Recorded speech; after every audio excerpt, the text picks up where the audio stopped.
Bonjour à tous, en cette journée de la paix, vous êtes du RTI 1, bienvenue.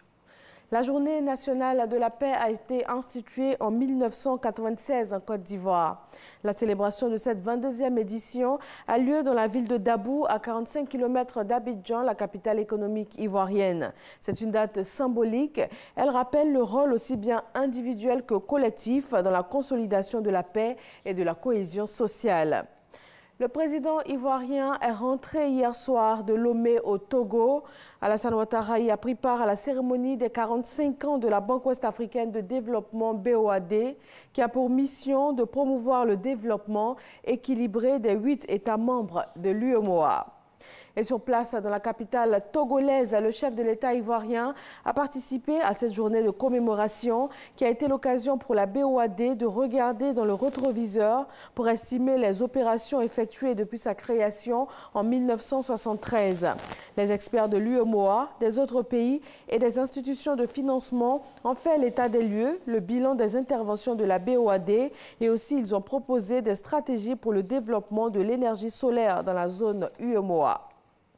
Un avant-projet de code de la construction et de l'habitat au cœur d'une rencontre du ministère ivoirien de la construction, du logement et de l'urbanisme. Tous les acteurs de l'immobilier se sont réunis afin d'examiner les grands axes du prochain code de la construction et de l'habitat dont veut se doter le secteur. Cheikh Koné. Non-respect des règles de construction, prolifération des constructions à risque et précaires, tests réglementaires inappliqués et des dispositifs de sanctions peu dissuasifs. Ce sont les mots qui minent le cadre réglementaire que s'est doté la Côte d'Ivoire depuis 1960. Un nouveau code s'impose donc.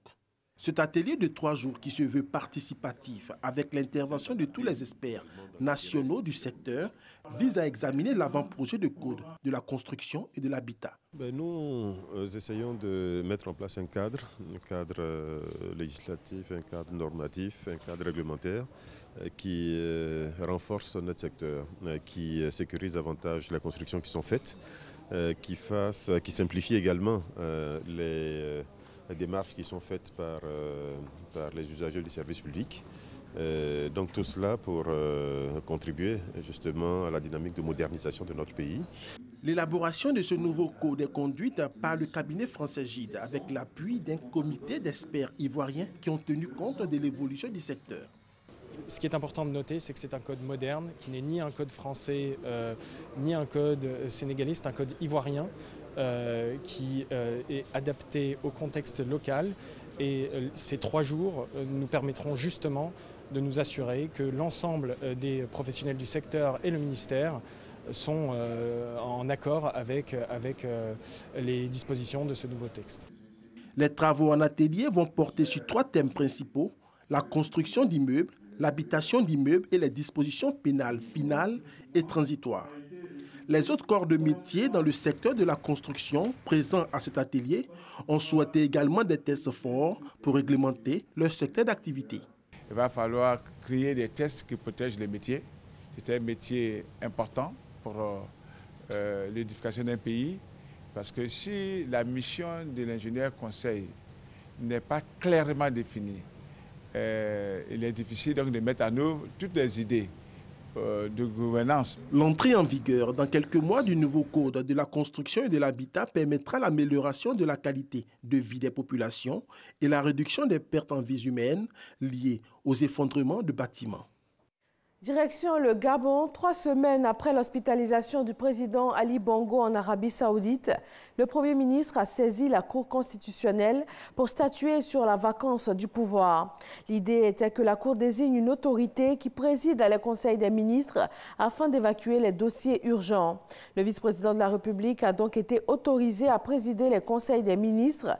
La Cour explique avoir pris cette décision dans le souci d'assurer la continuité de l'État et du service public. Le Maroc inaugure le tout premier train à grande vitesse du continent africain. C'est un chantier qui aura duré 8 ans pour un train qui va relier la capitale économique Casablanca à Tanger, 2e pôle économique du royaume, en 2h30 au lieu de 5 heures de train. L'investissement est de près de 2,3 milliards d'euros, à moitié financé par la France. Le président Emmanuel Macron se rend ce jeudi au Maroc pour inaugurer avec le roi Mohamed VI le TGV marocain. La première ministre britannique Theresa May a réussi à convaincre ses principaux ministres. Ils vont donc soutenir le projet d'accord sur le Brexit conclu entre Londres et les 27. Mais il aura fallu à la première ministre 5 heures d'horloge pour arracher ce soutien à son gouvernement. Merci d'avoir suivi ce Flash Info. Restez sur RTI 1 et à tout à l'heure 13h.